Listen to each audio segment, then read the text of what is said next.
Oh, hey, John Prosser here. Listen, it's not what it looks like. Actually, it's exactly what it looks like. The tech news drought, it's been hard on me and on my family, so I'm a burglar now. Basically, you know, my full-time job is to burgle. I will give you $10 if you subscribe right now. That's actually not true, I lied. But subscribe anyway and turn on all notifications so you don't miss the next episode. Well, hello there, and welcome back to Front Page Tech, FPT. Hey, Pate. Of course, the show that gives you all latest tech news from one geek that is me to another that is you. Welcome to the next 7 to 10 minutes-ish of your life that you're about to let me waste. Oh wait, what's that? You want me to waste even more of your time? Then check out this week's episode of Genius Bar. It's 2 hours of time that you'll never get back with special guest Luke Miani. Have fun. Okie dokie, let's talk about tech news. Whatever tech news we can find. All right, so first up for the day, story numero uno. Oh man, we are at a point now, right, where the most exciting story of the week, really the most exciting story for the rest of the year, is iPad mini. Yep, that's what we're doing. But to be fair, I'm actually really excited about it. I mean, look at it. How could you not be excited? You might remember a couple months ago, I gave you guys and the rest of the internet your first look at the brand new redesigned iPad mini 6 based on images that were sent to me by trusted sources. We had images, CAD renders, all that. But up until that point, the best that we had to go on was this image here from Sonny Dixon that he had tweeted that allegedly showed the new iPad mini. The disappointing part was that, well, based on this image, the iPad mini, at least what he alleged was iPad mini, did not appear to be getting redesigned. But then, of course, I came in like, skirt! Hey guys, it's gonna be redesigned! You're changing it! Showing instead a complete redesign similar to the 2020 iPad Air with slimmer bezels, no home button, Touch ID in the power button, and a USB-C port on the bottom of all things. Oh, and this thing, a smart connector on the back. There was, well, you could say there was an issue with this though. See, I put this out, this whole redesign coming to iPad mini leak.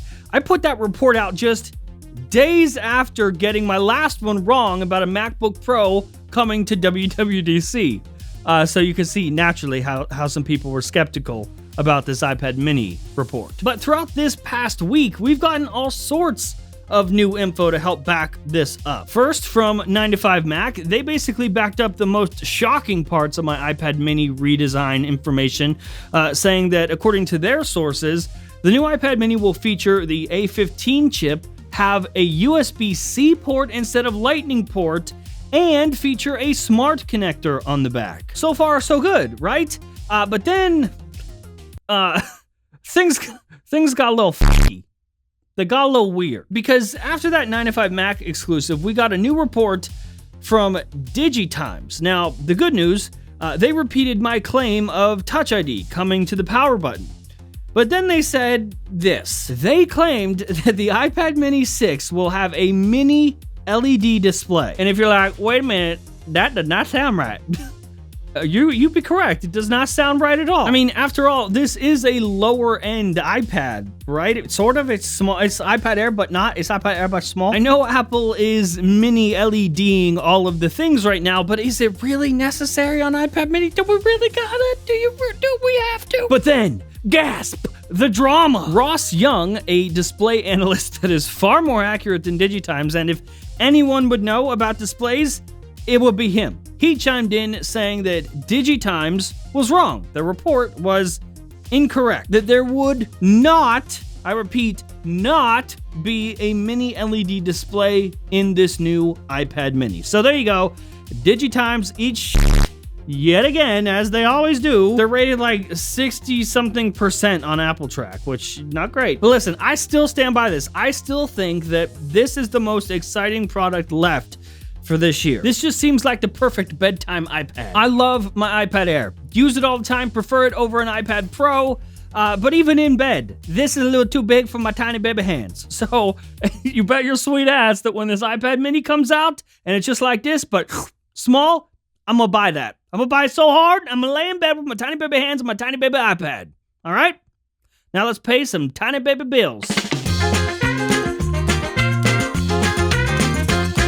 it's summer, which means you're probably just leaving your balls hanging out. Which is what you're doing if you're not using a VPN. Don't let everyone see your balls. Right now, WeVPN has their summer sale going on. Get 74% off and 3 months of free service with the purchase of a 2-year plan for only $259 a month. Not only is WeVPN my favorite VPN of all of them, they also now unblock over 350 plus streaming services. That's more than any other VPN. Protect yourself online, don't let your ISP trace you, and unblock all of your favorite streaming services. Make sure to click that link below to get started, and of course a huge thanks to WeVPN for supporting the show. Okay, so welcome back. Here we are again. Listen, I don't have a lot. I don't have enough for like a whole story to end the show with, to like deep dive into. So instead, we're just gonna pick up the tech news droppings. Whatever little ones that we can find, we're gonna take them all and mix them all together and put them here at the end. Consider this like Tech Link's quick bits, but this is more of like a tech news garbage disposal. Okay, where should we start? AirPods 3 production is said to be starting next month. Cool. According to Nikki, whatever, in DigiTimes. And then also according to DigiTimes, they, meaning the AirPods 3, will launch at the iPhone 13 event in September. But like, remember, that's DigiTimes saying that, so almost guaranteed to be the exact opposite. Oh, they shot Jeffrey Bezos into space. That's cool. CEO entrepreneur, born in 1964, Jeffrey Bezos.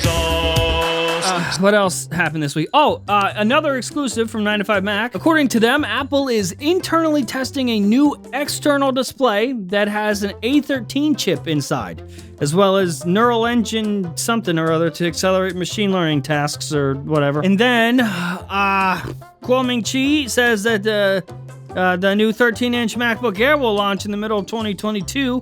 All right, cool. Remember that we leaked the design of that back in May. First redesign in a long time for the MacBook Air. Oh, and colors. So, you know, look forward to that. That's awesome. Then, also, there was this really weird report that came from this Chinese website called My Drivers. They said that this year's iPhone will support 25-watt fast charging.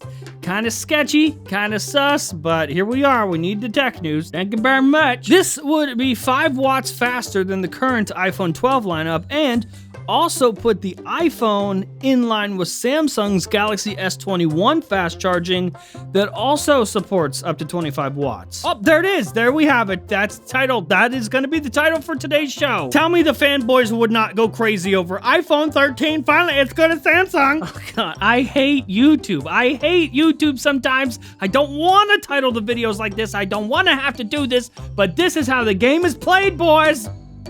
And Daddy is here to play.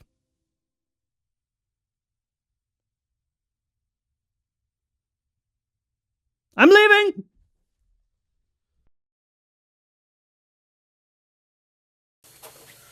Oh, hey, John Prosser here. Listen, the tech news has been... Fuck.